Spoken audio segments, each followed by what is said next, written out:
जालन्याच्या वडीगोद्रीमध्ये मराठा आणि ओबीसी आंदोलक आता आमने सामने आलेत। आंदोलकांकडून जोरदार घोषणाबाजी करण्यात आली, त्यामुळे वडीगोद्रीत हाकेंच्या उपोषणस्थळी तणावाचं वातावरण निर्माण झालं।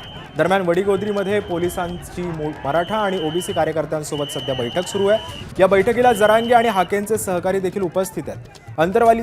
अंतरवाली सराटीचे सरपंच आणि हाकेंचे सहकारी देखील उपस्थित आहेत, त्यामुळे शांतता राखण्याचं आवाहन पोलिसांकडून केलं जातं।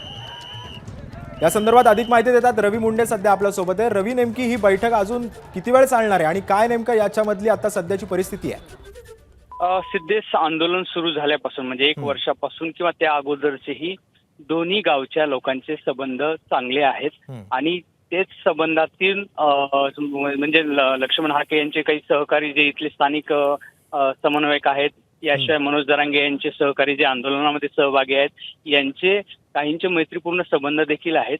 त्या अनुषंगाने जेव्हा बाहेरची मंडळी येऊन या ठिकाणी घोषणाबाजी वगैरे करते किंवा आंदोलनाच्या स्वरूपामध्ये कुठेतरी वादावादी होत असते, त्याचे परिणाम त्यांच्या एकोप्यावर होऊ नयेत हा अनेक काही चांगल्या मंडळींचा या ठिकाणी हेतू आहे।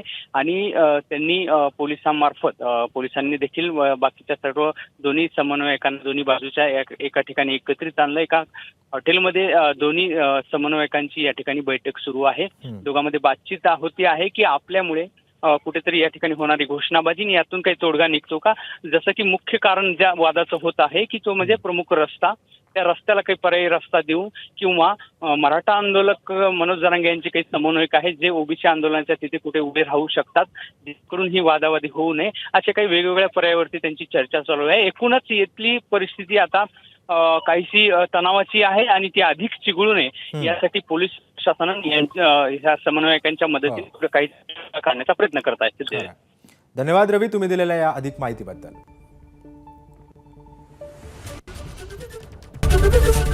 एबीपी माझा, उघडा डोळे बघा नीट।